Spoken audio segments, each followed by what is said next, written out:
उसमें तो 25, 26 और 27 जनवरी, 25 जनवरी, 26 जनवरी, 27 जनवरी वहाँ पर सम्मेलन है। वहाँ दीक्षा का कार्यक्रम भी होगा और 3 दिवसीय सम्मेलन भी होगा, जिसमें हम सभी उत्सव मनाएंगे। बाबा के पक्ष में वहाँ इकट्ठे होंगे, अपनी हाजिरी लगाएंगे, हाजिरी लगा करके बाबा के दरबार में पुण्य अर्जित करेंगे। ये जनवरी का कार्यक्रम हो जाएगा। फरवरी में परम पूजनीय बाबा जी का जन्म दिवस है, 14 फरवरी। तो हम लोग बहुत उत्साह से, बहुत उमंग से इसको मनाएंगे। फरवरी में बाबा जी का जन्मदिन मनाएंगे। और इसके पश्चात मार्च का महीना है, मार्च 2024, 11 मार्च को यानी 8 मार्च को शिवरात्रि है। शिवरात्रि का पर्व हम लोग दरबार मनाएंगे,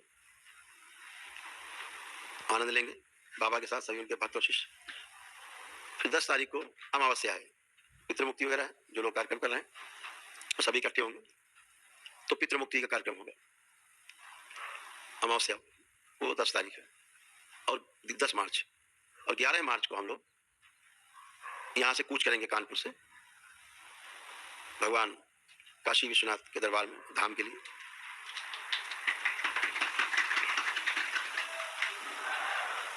ये सब चल रहा बार तो बढ़ना चाहिए, जाना चाहिए। तो हम सभी लोग भगवान विश्वेश्वर नाथ के धाम काशी विश्वनाथ, सृष्टि का केंद्र काशी, मुक्ति का केंद्र काशी के लिए प्रस्थान करेंगे 11 मार्च को कानपुर से। मैं स्वयं इस यात्रा में आपके साथ रहूंगा, आपके साथ चलूंगा। और यह यात्रा कुल 13 दिनों की यात्रा होगी। 13 दिन में हम लोग कानपुर से भगवान विश्वनाथ के दरबार में पहुंचेंगे।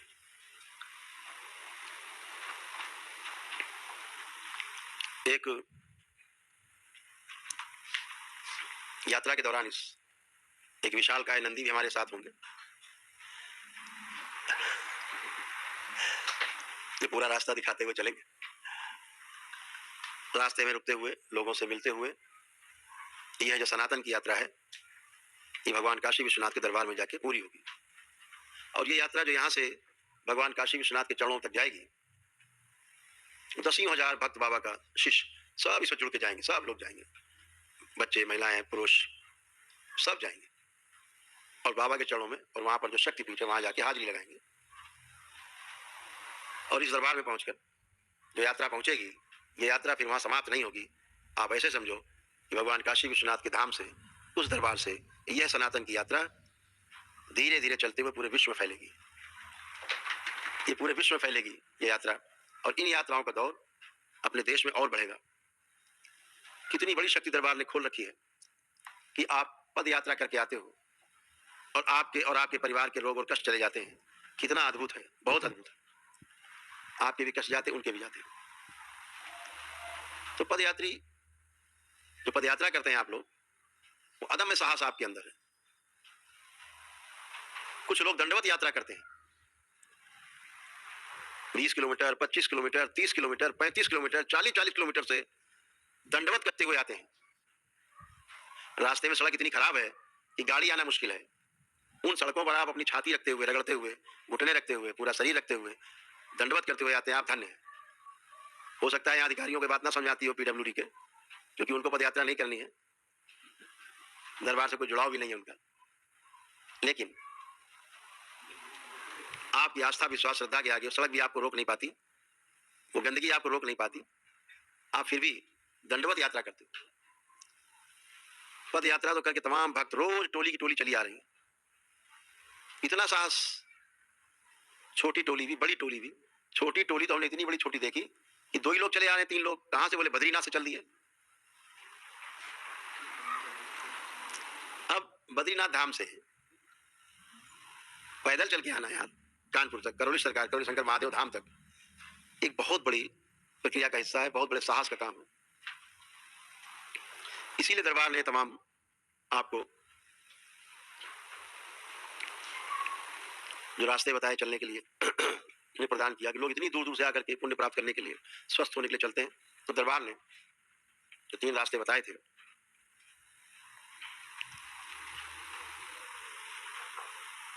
पहला कि भगवान काशी विश्वनाथ धाम से जो पद यात्रा करके आते हैं लोग वो 1 जनवरी से सक्रिय रहेगा। अभी तो जहाँ-जहाँ से आ रहे हैं कोई बात नहीं, लेकिन 1 जनवरी से बाकी और अपनी जगह और कहीं से यात्रा करें, अलग बात है। लेकिन आपकी सुविधा के लिए दरबार ने बना दिया कि यदि आप भगवान काशी विश्वनाथ धाम से काशी से पदयात्रा शुरू करते हैं दरबार तक, या श्री वृंदावन धाम से आप पदयात्रा शुरू करते हैं, वहाँ के बिहारी जी का दर्शन करके और जो वहाँ पर गोपीश्वर महादेव हैं भोलेनाथ, वहाँ जल अर्पित करके और वहाँ से जल लेकर के करौली शंकर महादेव धाम की ओर चलते हैं, तो आप तमाम पितरों की मुक्ति भी होती है स्वतः ही यहाँ पहुँच के, स्वतः ही होती है।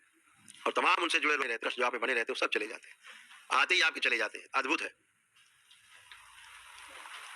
और भगवान रामलला के दर्शन करके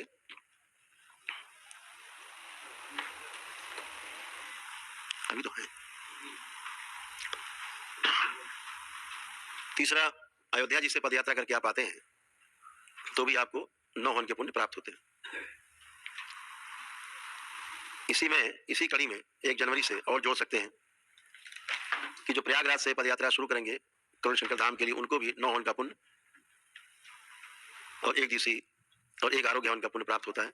उनके भी तमाम पितरों की मुक्ति होती है और कष्ट जाते हैं। ये प्रयागराज को भी और आज जोड़ दिया गया है। ये यात्रा भी आप कर सकते हैं। और दंडवत यात्रा जो लोग कर रहे हैं उनके लिए आज से ही बना देते हैं कि कानपुर से दंडवत यात्रा जो लोग करते हैं उनके लिए यहाँ परमठ पर एक स्थान है, कानपुर में कचहरी के पास, परमठ बोलते हैं उसको, बाबा आनंदेश्वर हैं। वहां से करौली शंकर धाम की यात्रा, सिद्धनाथ धाम है, सिद्धनाथेश्वर बाबा है, सिद्धनाथ धाम जाजमऊ, वहां से दोनों की दूरी लगभग करौली शंकर महादेव धाम तक आने के लिए लगभग बराबर है,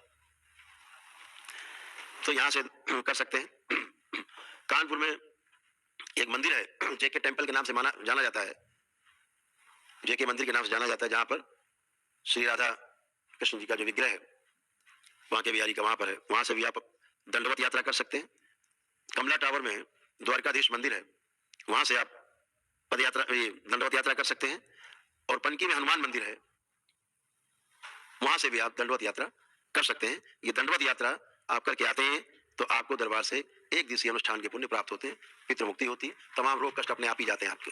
ये दरबार की शक्ति है जो आप सबके साथ होता है। और आप, मैं नहीं कहता है, सब आप स्वयं ही बताते हैं कि हम कष्टों से मुक्त हुए।